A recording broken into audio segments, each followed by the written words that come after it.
Salam müəllimlər, axşamınız xeyir. Bugün sizinlə birlikdə sertifikasiya tipli sualların həllərinə baxacağıq. Başlayaq birinci sualımızdan. Deməli, deyir ki, suya görə sürəti VY olan üzgüçü, axın sürəti VA olan çayda K məntəqəsindən L məntəqəsinə 2 tez zaman müddətində gedir.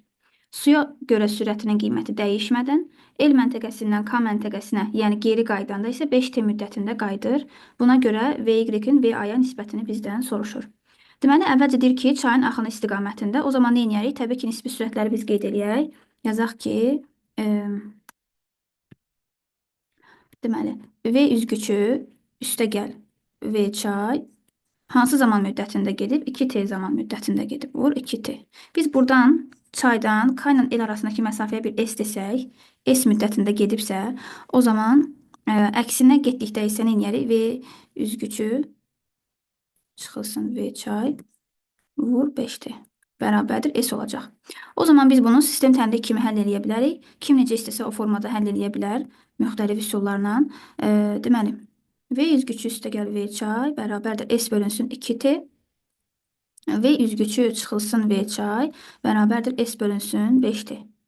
Bunu bu formada yazıb tərəf-tərəfə toplasaq, alınır 2 dənə V üzgüçü. Deməli, olacaq neçə? 10T-də deməli toplasaq 5 burada, 2 burada olacaq 7S. Onda V üzgüçü nəyə bərabər olur? 7S bölünsün 20T'yə. Bunu belə saxlayaq. Sonra nə edək? Gətirib bunu burada üzgüçün yerində qoyaq. Alınacaq nə? 7S böl 20T çıxılsın V çay alınır S bölünsün 5T'yə. Onda V çayın sürətini alaram. 7S bölünsün 20T çıx S bölünsün 5T alınır V çayın sürəti 20-də bura 4 yerləşdirsək 20T yuxarıda da 3S. Bu da bizdə axının sürəti, yəni çayın sürəti. Və bizdən bunların nisbətini soruşur. 7S bölünsün 20T vur 20T bölünsün 3S. İxtisarlar getsə 7S bölünsün 3S, S'lər gedir 3-də 7 D variantı eləyəcək. Şəkildə radiusu 1 metr olan çevrə üzrə bərabər sürətlə hərəkət edən cismin periodu 4 saniyədir. Cismin A nöqtəsindən B-yə gəldikdə yola görə hesablanmış orta sürəti tapın. Əvvəlcə biz orta sürəti bilirik ki, V orta bərabərdir S ümumi bölünsün T ümumi. Gəlin bunları ayrı-ayrılıqda tapaq və verilən ifadədə yerinə qoyaq. Əvvəla bilirik ki, bunun periodu 4 saniyədir.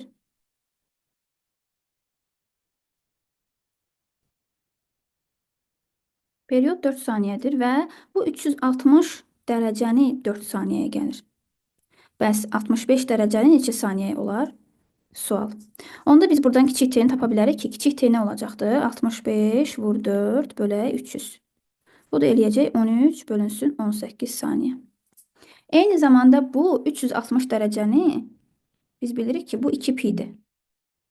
Bəs 65 dərəcəmiz neçə pi olacaq? Sual. O zaman biz belə deyək də bu bizim yolumuzdur. Sanki S ümumi olacaq. Bir də buna aid sərf elədiyi zamanı biz hal-hazırda hesablamışıq. Onda x-i buradan tapsaq olur belə. Eyni təcillə malik olan A və B cisimlərinə təsir göstərən qüvvələrin modulları nisbətini hesablayın. Əvvəla baxıram ki, burada proyeksiyalar ayırmaq lazımdır qüvvələri. Birinci F1-i ayırsaq, bu olacaq F1-in x-ə görə proyeksiyası. Bu olacaq F1-in Y-ə görə proyeksiyası. Sonra burada F2-nin X-ə görə proyeksiyası, bura isə F2-nin Y-ə görə olan proyeksiyasıdır və burada eyni təcillə malik olan deyirsə, deməli A sabitdir. O zaman belə yaza bilərik ki, təbii ki, bunun deməli əvəzləyici qüvvəsi necə olacaqdır? Yaza bilərik ki, belə. F1 vuraq kosinus 30 bərabərdir MA-ya. İkinci üçün yazsaq, F2 vuraq kosinus 60 dərəcə bərabərdir 2M A-ya. A-lar sabitdir onsuz da. Deməli, F1-i kosinus 30-a vursaq, olacaq kök altda 3 bölünsün 2 M A-ya. F2-ni də 2-də 1-ə vurub 2MA-ya bərabər etsək, buradan F1-i tapsaq olur belə. MA bölünsün kök altda 3 vur 2. F2-ni tapsaq olacaq 4MA. Və bizdən F2 bölünsün F1-i soruşur. 4MA bölünsün, deməli 2MA kök altda 3 də yuxarı qalxar. Olacaq 2 kök altda 3. Burada A variantında 2 kökdə 3-ü yazmaq belə. Üzürlü sayın, onu unutmuşuq yazmağı. Deməli, növbəti suala baxaq. 4. Bizə deyir ki, şəkildə eyni həcmli və sıxlıqları müxtəlif olan 3 cisim verilib, hündürlükdən sərbəst düşür, eyni hündürlükdən sərbəst düşür. Deməli, H sabitdir. Son sürətlərini müqayisə edin deyir. Əgər sərbəst düşürsə, deməli bunun başlanğıc sürətləri V0-ları 0-dır. Eyni həcm deyirsə, böyük V sabitdir. Belə baxanda bu cisim sərbəst düşürsə, H bərabərdir V-nin kvadratı bölünsün 2J ifadəsindən istifadə etməliyik və son sürətin düsturu da V bərabərdir kökün altında 2JH-dır. Yəni burada kütlədən asıllıq yoxdur. Ona görə də biz yaza bilərik ki, son sürətləri müqayisə edin desə, yəni V1 bərabərdir V2, o da bərabərdir V3 yaza bilərik. Sonra 5 nömrəli məsələyə davam eləyək. Süni peykin orbitinin radiusu 9 dəfə artarsa, onun dövr etmə periodu necə dəyişər? Bu zaman nə edərik? Bizim şərtimizdə verilib ki, deməli, R2 bərabərdir 9 R1-ə və dövr etmə periodunu soruşur ki, necə dəyişdi? O zaman yaza bilərik ki, T1-in T2 olan nisbəti sual. Bizim düsturumuz var idi, hansı ki, gəlin o düsturu da çıxardıq, həm də sizin üçün də təkrar olar. Deməli, yaza bilərik belə. V bərabərdir 2 pi r bölünsün T ifadəsini bilirik. Sonra gəlin buradan belə periodu tapaq. T bərabərdir 2 pi r bölünsün V-yə və 2 pi r bölünsün V-nin yerinə kökün altında J vurulsun M bölünsün R yazırıq. Onda biz bu ifadədən hər tərəfi kvadrata yüksəksək alınacaq T-nin kvadratı 4 pi kvadratı R kvadratı JM bölünsün. R də yuxarı qaldırsaq olacaq R-in kubu. Deməli, bu ifadələrə baxsaq, J-dir, M-dir, sabitlərdir, 4 pi kvadratları sabitlərdir. Deməli, bizim tənasübümüz alınacaq. T1-in kvadratı bölünsün T2-nin kvadratı bərabərdir R1-in kubu böl R2-nin kubu. Onda mən nə edəcəm? Təbii ki, R1-in yerinə olduğu kimi R1-in kubunu yazaram, amma R2-nin yerinə 9 R1-in kubunu yazsaq, bu eləyəcək belə.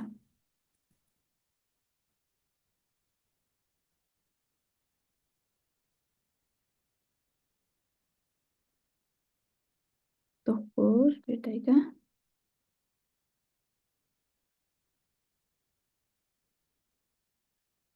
Bu formada.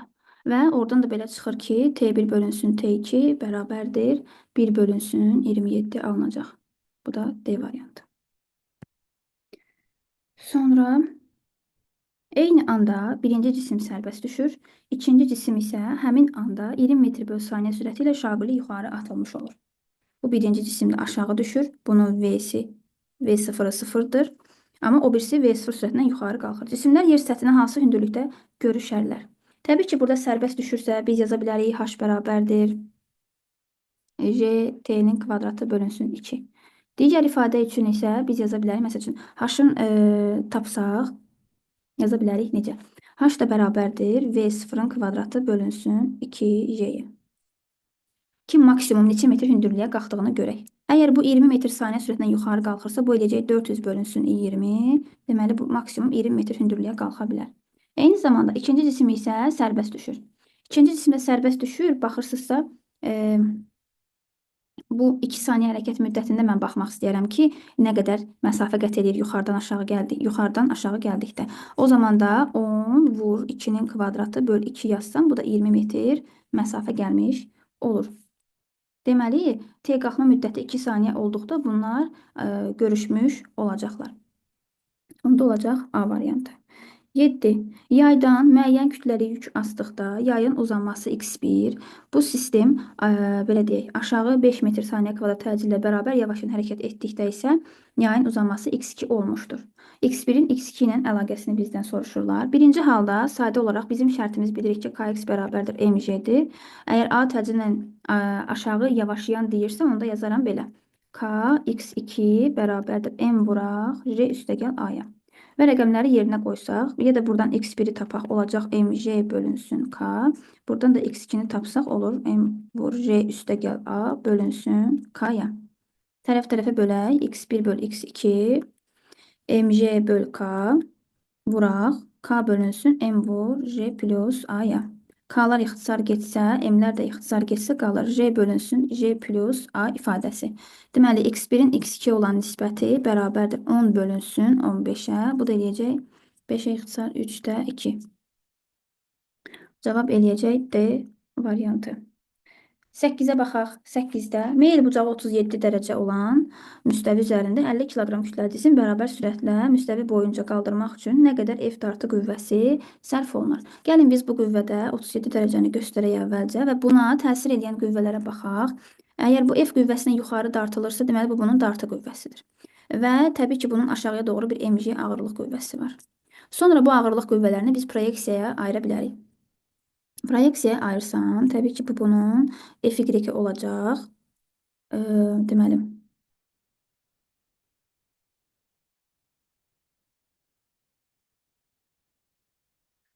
daha doğrusu f(y) yox, f(x) olacaq. Və bu da mj kosinus alfadır. Bu hissəsi isə olacaqdır, deməli, mj sinus alfa.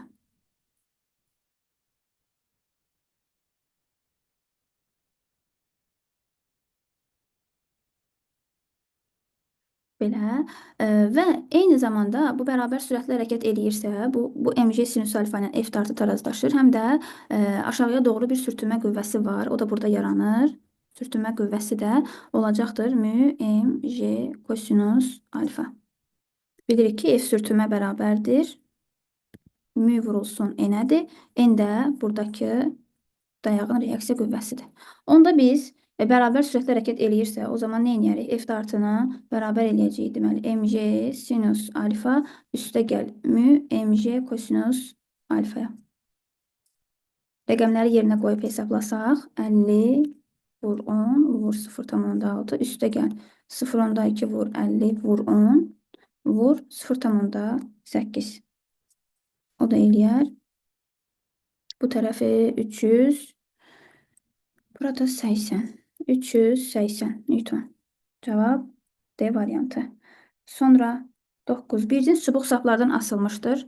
Sapların gərilmə qüvvələrinin T1, T2 nisbətlərini hesablamaq lazımdır. Təbii ki, burada biz 2 məchulu, belə deyək də, 2 məchul olduqda tapa bilməyəcəyik. Ona görə də dayaq nöqtəsi qoymaqla dayağa elə bil ki, hansının uzantısısa dayaqdan keçirdisə, həmin qüvvə həmin an üçün 0 qəbul edə bilirdik. Onda dayağı əvvəlcə biz T1 üçün qəbul etsək və bir cins çubuq bizdə məsəl üçün verilibsə mütləq onun mg-si tapılmalıdır. Onda fikir verirsinizsə mg-dən dayağa qədər olan məsafə, bir də burada T1 getdi 0-a, onda T2-dən də dayağa qədər olan məsafə və momentlər qaydasını yaza bilərəm ki, mg saat istiqamətində, T2 qüvvəsi isə saatın əksinə fırladır. Onda yazaram ki, T2 vuraq 5 bərabərdir mg vurulsun 2-yə. Onda buradan T2-ni tapsam olacaq 0,4 mg.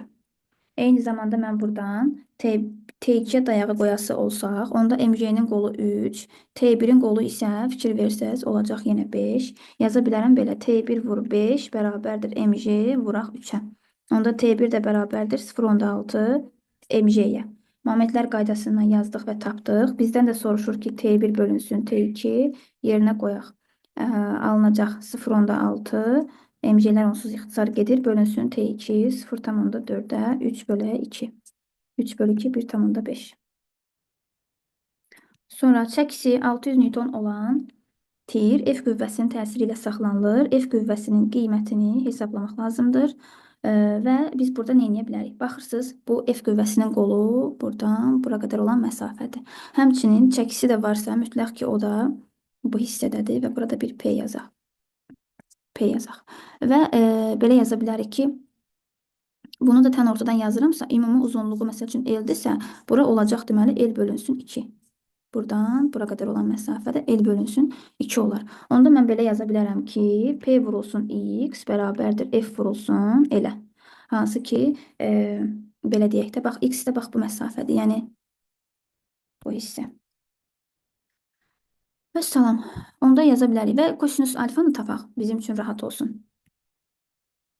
Kosinus alfa da nəyə bərabərdir? Fikir verirsinizsə, bura x-dirsə, əgər bu hissədə L bölünsün 2 olduqda, kosinus alfa bərabərdir x bölünsün L bölünsün 2-yə. Onda olacaq belə. Deməli, x bölünsün L bölünsün 2, o da olacaq 2x elə. Bu da eləyər 2-də 1. Və indi burada fikir verirsiniz, x bölünsün L nisbətini biz artıq tapdıq. X böl L nisbəti olacaq 4-də 1. Onda biz buradakı bu şərtdə yerinə qoysaq, yəni F bölünsün P, F bölünsün P bərabərdir. L burada, X-i də yuxarı yazsaq, X böl L-in də yerinə biz 4-də 1 qeyd eləsək, F-i bizdən soruşur. P-nin də qiyməti 600-dür. Onda 4F bərabərdir P-yə, o da bərabərdir 600-ə, onda F də bərabərdir 150 Newtona. A variantı. Sonra şəkildə harmonik rəqsə hərəkət edən rəqqasların təcilinin maksimal qiymətinin amplituddan asılılıq qrafiki verilmişdir. Verilmiş nöqtələrə uyğun tezliyi tapmaq lazımdır. Biz bilirik ki, A bərabərdir omega kvadratı vuraq x-im və omeganın da ifadəsi var idi 2pi nü. Gətirib yerinə qoysaq A bərabərdir 4pi kvadrat nü kvadrat x-im və təbii ki, bilirik ki, aynı anda x-im bir-birindən düz asılı olacaqdır. Bu qrafiklər bizi çaşdırmır. Belə düz asılılıqları çəkirik və təbii ki, eyni xətt üzərində olanlar da bir-birinə bərabər olur. Yəni, nü 1 bərabərdir nü 3-ə və bucağa baxmaq lazımdır tangens alfaya. Deməli, o da böyük olacaqdır. Nü 2 bərabərdir nü 4-ə. Cavab olacaq Y variantı.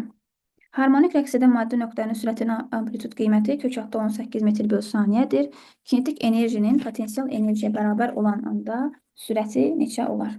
Tam enerjinin saxlanma qanununu yazaq. Y tam bərabərdir Y kinetik plus Y potensial. Və bizə sürətləri veribsə, Y kinetik bərabərdir Y potensial şərtini özü qeyd edir burada. Onda Y tam bərabərdir 2 Y kinetik yaza bilərik. Onda MV maksimalın kvadratı bölü 2 bərabərdir 2 vuraq MV-nin kvadratı bölünsün 2. Və M bölünsün 2-lər hər iki tərəfdən ixtisar getsə,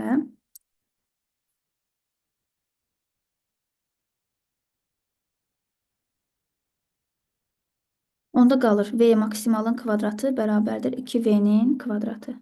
Və qiyməti yerinə qoyaq. Axı, bu deyir ki, sürətin amplitud qiyməti kökatda 18-dir. Yerinə qoysaq 18 bərabərdir 2V kvadratı, V də bərabərdir plus minus 3-ə. Cavab C variantı olur. Sıxlığı 600 olan cismin hansı sıxlıqlı mayedə 2 metr böl saniyə kvadrat təcillə yuxarı qalxar? O zaman nə edərik? Yazırıq rho cisim bərabərdir 600. A-nın qiyməti 2. Və biz yuxarı qalxan zaman təcilin ifadəsini bilirik. A bərabərdir J vuraq, rho maye böl rho cisim çıx 1. Rəqəmləri yerinə qoysaq, təcilin qiyməti 2-dir, yazaq. 2 bərabərdir 10 vuraq, rho mayenin qiymətini biz bilmirik. Rho maye, rho cismin qiyməti 600 çıx 1-ə. O zaman 5-də 1 eləyər. Üstünə də 1 gəlsək 5-də 6. Deməli, rho maye bölünsün 600 bərabərdir 5-də 6. Rho maye də bərabərdir. Deməli, 3600 eləyər böl 5-ə. 720. Y variantı. Təkrar olsun deyə, ya da düşsün deyə, gəlin bu düsturun çıxarılışını da yadımıza salaq. Deməli, nə edəcəyik? Hansı ki, biz bilirik ki, bu cisim yuxarı qalxırsa, deməli, Arximed qüvvəsi böyükdür F ağırlıq qüvvəsindən. Onda əvəzləyici qüvvə F bərabərdir MA, o da bərabərdir nəyə? F Arximed çıxılsın F ağırlığa. Onda, deməli, M cisim M cisim A'dır. O M cisimi də biz aça bilərik necə? Rho cisim vur V cisim kimi. Rho cisim vur V cisim A bərabərdir. Rho maye vur J vurulsun V cisim çıx. Rho cisim V cisim J. Hər tərəfdən V cisimlər ixtisar getsə qalır nə? Rho cisimləri də tərəf bölsək ortadan qalacaqdır nə? A bərabərdir. Rho maye bölünsün. Rho cisim çıx 1 vur J. Bu iki ifadədən. Belə, növbəti 14-ə baxaq. Deyir ki, K-kranı açdıqda qablarda su sütununun hündürlüyü neçə santimetr olar? Əvvəla biz bilirik ki, birinci qabdakı suyu biz K-kranı açandan sonra da bir cins maye olduğu üçün hündürlüklər də bərabər şəkildə olacaqdır. Amma belə deyək də, bir tərəfdə həcmi çox, tutumu çox olacaq qabın, digər tərəfdə biraz az olur. Amma cəm olaraq da, məsəl üçün, ümumi həcm ayrı-ayrı qablardakı həcmlərin cəminə bərabərdir. Onda mən bilirəm ki, buranın, məsəl üçün, oturacağı 4S-dir, hündürlüyü H-dırsa, onda ümumi həcmim 4S vurulsun böyük H. O da bərabərdir. Sonradan açandan sonraki bu hündürlüyün bizdə kiçik H olsa, onda olacaq belə. Kiçik H vuraq 4S, üstə gəl, kiçik H vuraq. Buranın oturacağı sadəcə S-dir, amma bu bura sürüşüb. Bura yazmalıydıq. Vurulsun S-ə. Onda 4, deməli SH bərabərdir 5 dənə SH-a. S-lər ixtisar getsə, kiçik H-ı tapsaq, olur 4H bölünsün 5-ə. Və H-ın da qiymətini bizə verib, bu böyük H-dır. H-ın da qiymətini verib bizə 40, 160 böl 5, 32 eləyəcək. Növbəti məsələyə baxsaq, burada deməli, VT qrafiki verib və buna uyğun olaraq PV koordinat sistemində qrafikləri müqayisə eləməliyik. Nə edirik? Deməli, PV bölünsün T bərabərdir konstant ifadəsinə baxsaq və buradan PV qrafikini soruşursa, mən P-ni tapsam, olacaq T bölünsün V-yə, yəni kotangens alfaya. Bu da o deməkdir ki, bucağı kiçik olan ifadə daha da böyük təzyiqə malik olacaq. Yəni P3 böyükdür P2, o da böyükdür P1-dən. Cavab eləyər A variantı. 16 nömrəli məsələdə kütləsi M olan bir mayesi və kütləsi 2M olan deməli ikinci maye verilib və istilik miqdarının asıllıq qrafikləri verilib. Birinci mayenin xüsusi istilik tutumu C, ikinci mayenin isə xüsusi istilik tutumunu biz tapmalıyıq. O zaman biz bilirik ki, istilik miqdarının ifadəsi Q bərabərdir C M delta T'dir və birinci üçün yazsaq C bərabərdir Q0 bölünsün M vur T sıfıra. Çünki burada fikir verirsinizsə bu 1, bu da 2 nömrəlidir. Və burada Q0-ın qiymətinə baxsaz, baxırsınız ki, bu T0 temperaturundan 2T0-a gedib deyə delta T-nin yerinə T0 yazdım. Yəni bunların fərqini yazdıq. Bu C-yə bərabərdir. İkinci hissədə isə bu 0 temperaturundan 2T0-a qalxdığına görə delta T-nin yerinə 2T0 yazmalı olacaq. Və ikincinin kütləsi də 2M verilmişdi. Onda biz nə edəcəyik? Deməli, olacaq belə. Q0 bölünsün 2M vur ikinci cismə baxsaq T0. Və onda fikir verirsinizsə, buradakı biz buna 1C demişdik. Onda alınacaq cavabımız C bölünsün 2. Çünki eyni qədər istilik miqdarı almışdı. Bu sabitdir. C bölünsün 2 də C variantında olur. Sonra müqaviməti 30 ohm olan dövrə hissəsinin ümumi müqavimətini hesablamaq lazımdır. Gəlin, hərfləndirmə üsulundan istifadə eləyək. Deməli, bura A, eyni tərəfdə olduqları üçün burada A yazsa, qarşı tərəfə keçdikdə bura bir, gəlin bu hissəsini B adlandıraq. Bura olacaq C, C, C və C. Eyni potensiallarda olduqları üçün eyni xəttin davamıdır. Onda biz A ilə C arasına baxsaq, bir dənəsi var. Digəri ona paralel, o birisi də bunlara paralel. Bu formada bizim 3 dənə müqavimətimiz paraleldir. Sonra C ilə B arasında bu ikisi, baxırsınız, bunlar ikisi 30-30, hər ikisi ardıcıldır deyə buna ümumi bir dənə 60 desək, bu 30 və bu 30 bir-birinə paralel olacaqdır. Onda 60, qalanlar 30 üstündə yazıram. Bu 3 dənəsi oldu necə? Paralel və orada buradan çıxır 10. Onda bu ikisindən nə çıxacaq? 15. Bu 15 ilə də bu 60 necə olacaqdı? Bir-birinə paralel. Onda da paralel bərabərdir. 60 vur 15. 60 plus 15. Bu da eləyəcəkdir. 75. İxtisar getsə 12 10. Və deməli 10 10-la da 12 10 bir-birinə necə yerləşdirilir? Ardıcıl. Və ümumi müqavimət də eləyəcək 22 10. Cavab Y variantı. Sonra sarğacda axan cəryan şiddətinin zamandan asılı qrafiki verilmişdir. Uyğunluqları müəyyənləşdirmək lazımdır və i-nin t-dən asıllıq. Əvvəlcə burada sarğac deyirsə biz delta i-yə baxacağıq ki, burada cəryan zamandan asılılıq artır. Burada T1 T2 aralığında sabit, T2 T3 aralığında isə azalır və onda baxaraq biz hansı düstura? Y bərabərdir mənfi L vurulsun, delta i bölünsün, delta t yazmaq olar. Gəlin baxaq, 0 T1 aralığına baxsaq nə baş verir? Cəryan artır. Amma qabaqda bir mənfi işarəsi də var. Variantlara baxsaq, yaranan öz-özünə induksiya ehqisi təbii ki, mənfi olacaqdır. Bəli, B variantını bura qeyd edə bilərik. Bir də induksiya cəryanı əsas cəryanın əksinə yönəlir.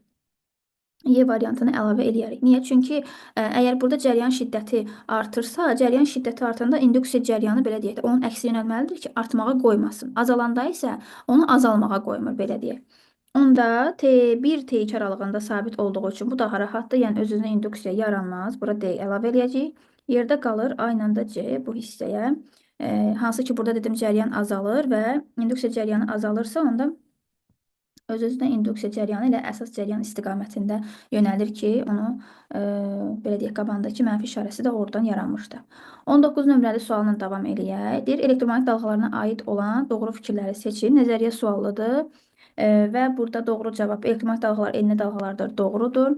Elektromagnetik dalğa uzun dalğalardır, səhvdir. Vakuumda yayılır, doğrudur. Səhvdir. Elektromagnetik dalğaları həm enli, həm uzunluq dalğalardır. Bu da yanlış fikirdir. Cavab 1 və 3 olacaqdır. Sonra şəkildə təsvir olunmuş, deməli, cəryan şiddətinin i-nin qiymətini verib. Deməli, burada i-nin qiymətində bu 2 sinus 2t. Yəqin ki, bu 2 yanlışlıqla burada düşüb. 10 sinus 200t qanunu dəyişir. Gəlin biz bu ifadəni elə bu formada qəbul edib işləyək, baxaq. Və voltmetrin göstərişlərini soruşur. Burada fikir verirsinizsə, tutumun və induktivliyin də qiymətləri var. Gəlin biz burada, əgər i maksimalın qiymətini veribsə, hardan yazaq? i maksimalın qiymətini verib bizə 10 və biz bilirik ki, i də bərabərdir. i maksimal bölünsün kök altda 2. Onda yaza bilərik 10 kök altda 2 bölünsün, daha doğrusu 10 bölünsün kök altda 2 yazmalıyam. Bir dəqiqə. 10 bölünsün kök altda 2 vur kök altda 2 bölünsün kök altda 2. İrrasionaldan azad eləyək, çünki kök altda 2-ni bizə onlar vermək. O da eləyər 5 kökdə 2.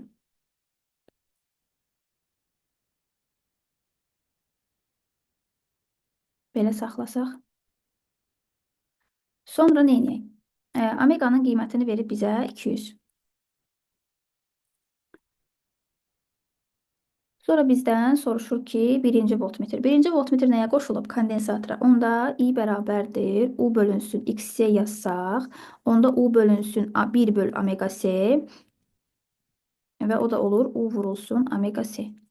Və buradan u-nu tapsaq, i bölünsün omega c olacaqdır.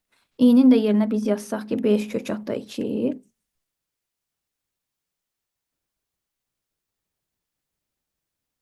Əslində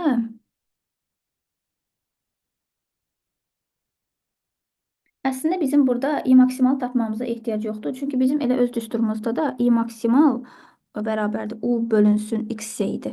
Və onda biz i maksimalı elə omega c-yə bölə bilərik. Yəni bax burada bunu bu qədər yazmamıza ehtiyac yox idi. Onsuz da i maksimalın qiyməti bizdə verilib hazır. İndi baxaq. 5 kökdə 2 yazmışam, bir dəqiqə. İndi baxaq, i maksimalın qiyməti 10-dur, omeqanın qiyməti 200-dür, c-nin qiyməti də 40 mikrofaraddır, yəni 40 vur 10 üstü mənfi 6-dır və onda cavabımız neçə eləyəcəkdir? Mən yer qısa olduğu üçün yaza bilərəm belə. 10 üstü 6 yuxarı çıxacaqdır. Bu 10 da bu 4 gedəcək. 10 üstü 6 bölünsün 800, o da eləyər 1200. 1250 eləyəcək yekunda cavabımız. 1250 volt. Bu birinci. İkinci halda bizdə deməli V2 voltmetri də elə qoşulub, sarğaca qoşulub. Onda yaza bilərik I maksimal bərabərdir U bölünsün X ilə. Yəni U bölünsün omega ilə. Onda biz nə edərik? Yazarıq ki, U da bərabərdir I maksimal vur omega ilə. Və I maksimalın qiyməti 10-dur, omeganın qiyməti 200-dür, L-in də qiyməti 1-dir. Bu da eləyəcək 2000. Onda belə çıxır ki, bizim doğru cavablarımıza baxsaq, ümumi V voltmetrini soruşacaqsa bunların ikisinin cəmidir. Yəni V1 plus V2 yazmaq olar. Bu da eləyəcək 1250 plus 2000 eləyəcək 3250. Deməli onda 1-ə uyğun gəlir A, 2-yə uyğun gəlir C, 3-ə də uyğun gəlir B variantı. 21 nömrəli suala baxaq. Q1, Q2, Q3 yükləri şəkildəki kimi yerləşdirilib. Q2 yükünə təsir edən yekun elektrik qüvvəsinin 0 olduğuna görə Q3 yükü neçə Q-yə bərabərdir? Bizdən soruşulur. Deməli, burada biz fikir versək ki, burada şəkildəki kimi verilibsə, baxın, məsəl üçün Q1 ilə Q2 hər ikisi müsbətdir. Müsbətdirsə, onda bu Q2-yə təsir edən yekun qüvvə olacaq bu istiqamətdə. Digəri Q3 ilə Q2 arasında da bunlar da müsbət yüklərdir və onlar da bir-birlərini itələyəcəklər. Baxın, bu istiqamətdə olacaqdır. Yəni bu F qüvvəsi, bu da F' qüvvəsi adlandırsaq, onda F bərabərdir mənfi F' olar. Amma biz burada modullarla işləyəcəyik. Baxsaq onda nə edərik? K Kulon qüvvəsinin düsturunu yazaq əvvəlcə. K bərabərdir Q1 Q2 bölünsün R kvadrat. Onda biz F'in yerinə yazarıq ki, F'in yerinə yaza bilərik ki, K vurulsun, Q vuraq, 2Q bölünsün D'nin kvadratı bərabərdir. K vurulsun, Q vuraq, Q3 biz bilmirik. Bölünsün 2 D'nin kvadratı, o da eləyəcək 4D kvadratı. 4D'nin kvadratı. K vur Q'lər, K vur Q'lər, D kvadratlar ixtisar getsə, nə qalacaq? 2Q bərabərdir Q3 bölünsün 4'ə. Onda Q3 bərabərdir 8 Q-yə. Bizdən də bunu soruşurdu. D variantı. Sonra bərabər bölgülü bir cins kvadrat lövhədən A və B parçaları kəsilib atılır. Lövhənin ağırlıq mərkəzi hansı istiqamətdə yerini dəyişər? Əvvəlcə biz bütöv bu parçaya baxası olsaq, 4'ün 4'ə ölçüdə olan parçanın ağırlıq mərkəzi düşəcək bura. Amma biz kəsdikdə A və B-ləri kəsib atsaq, onda gəlin tək A-nın və tək B-nin kütlə mərkəzlərini tapaq. O burada olacaqdır. B-ninki də burada olacaqdır. Və biz bunları birləşdirsək, təqribən baxın, bunu birləşdirsək, bax bu belə olacaqdır. Bu iki xəttin uzunluğu da təqribi bu hissəyə düşdüyündən kütlə mərkəzinin sürüşmə istiqamətini bizdən soruşur. Cavab olacaq onda 2 istiqamətində. Cavab olacaq B variantı. Sonra 23 nömrəli suala baxaq. 23 nömrəli sualda bizdən soruşulur. Sürtünməsiz üfüqi müstəvidə şəkildəki kimi 3 qüvvə təsir edir və bu cisim tarazlıqda qalıb, cisim burada yerləşir, cisim tarazlıqda qalır və cismə təsir edən qüvvələri müqayisə eləmək lazımdır. Əvvəlcə biz bu qüvvələri ümumilikdə baxaq. Əgər bura 90-dırsa, deməli bu hissədə 90. Onda bütövlükdə bura neçə olacaqdır? 140. Sonra bura 50, bura 30-dursa, eləcək 80, ümumi 180 olduğundan bu hissə. Onda bura neçə qalır? 180-dan 80 çıxanda qalır 100 dərəcə. Burada 30 idi, burada 90'dırsa, onda burada neçə eləyəcəkdir? 120 dərəcə. Və indi biz burada müqayisə eləyə bilərik. Baxırıq ki, F3-ün qabağında hansı bucaqdır? 100 dərəcəlik. Yazaram onda F3 bölünsün sinus 100. Bərabərdir. F2-nin qabağında hansı durub? F2-nin qabağında durub 140. F2 bölünsün. Bura 3, 2, F2 bölünsün sinus 140. O da bərabərdir. F1 bölünsün sinus. F1'in qarşısında duranda 120 dərəcədir. 120 dərəcə. Lambda teoreminə görə yazsaq, baxacağıq ki, kiçik bucağın qabağında böyük qüvvə durur. Ona görə də biz F3 böyükdür F1, o da böyükdür F2 yaza bilərik. F3, F1, F2 ardıcılığa baxsaq, cavab D variantı. Nömrə 24. Dik sürtünməsiz divara ağırlığı P olan bir cins kürə şəkildəki kimi iplə asılmışdır. İpdəki gərilmə qüvvəsi neçə P-dir? Gəlin burada əvvəlcə biz bu qüvvənin tam uzantısını çəkək və belə eləyə bilərik də. Baxın, burada da yağın reaksiya qüvvəsini göstərə bilərəm N və ağırlıq mərkəzini göstərə bilərəm. Bura N, bura olacaq ağırlıq mərkəzi. Yəni J yaza bilərik burada. Bu da baxaq. İndi baxın. İndi fikir versək ki, burada sinus 37 veribsə, sinus 37-nin qiyməti bizim üçün neçədir? 0,6-dır. Yəni 3 bölünsün 5-dir. Bax, onda burada sinus 37 dərəcədir. Onda fikir versək ki, bura olacaq bizim üçün 4. Əgər k-larla geçsək. Bura bizim üçün olacaqdır 3k. Onda burada düşür 5k. İndi fikir versək ki, bu divara ağırlığı P olan bir bircə şükürə veribsə, onda biz yaza bilərik 4K bərabərdir P-yə, K da bərabərdir P bölü 4-ə. Və gərilmə qüvvəsini soruşduğuna görə T də bərabərdir 5K veribsə, 5 vurulsun P bölü 4 olacaqdır 4-də 5, P cavab D variantı. Əgər dayağın reaksiya qüvvəsini soruşsaydı, N bərabərdir 3K verilib burada. 3 vuraq P bölünsün 4 olardı. Sonra məsələ 25. Burada bizə verib məsələdə baxırsınızsa F1, F2, F3 qüvvələri təsir eləyir və cisim tarazlıqdadır. Deməli, bu cisimə təsir edən qüvvələr bir-birini bərabərləşdirib ki, bu tarazlıqdadır. F1-in qiymətini soruşur. Mən onda buranı silim. Baxaq indi. Baxın, bu F2 qüvvəsini biz proyeksiyalara ayırsaq necə olacaqdır? Təbii ki, burada olacaq F2-nin Y oxu üzrə proyeksiyası. Yazaq buradan F2Y. O da bərabər olacaqdır. F2 vuraq sinus 37. Yəni 30 vur 0,6 18 Newton. Bəs bura olacaqdır F2-nin X oxu üzrə proyeksiyası. O da bərabərdir F2 vuraq kosinus 37. Bunun qiyməti isə deməli olacaq 30 vuraq 0,8, yəni 24 Newton. Aha. Deməli bizim bir cismimiz var. Bu cismə təsir eləyir 18, bu tərəfə 24 Newton. Sağa F1, aşağı isə F3 qüvvələri təsir eləyir. Və bu cisim tarazlıqdadırsa, onda belə çıxır ki, bu qüvvələr bir-birini tarazlaşdırır. Yəni bu 24 ilə F1 tarazlaşıb, 18 ilə də F3 tarazlaşıb. Onda belə çıxır ki, F1-in qiyməti 24 Newtondur, F3-ün də qiyməti 18 Newtondur. Cavab olacaqdır. F1-i soruşursa Y variantı. Bu qədər. İnşallah ki, faydalı olar. Çox çətinə getmədən orta səviyyəli suallar hazırlamağa çalışdım. Uğurlar hər kəsə.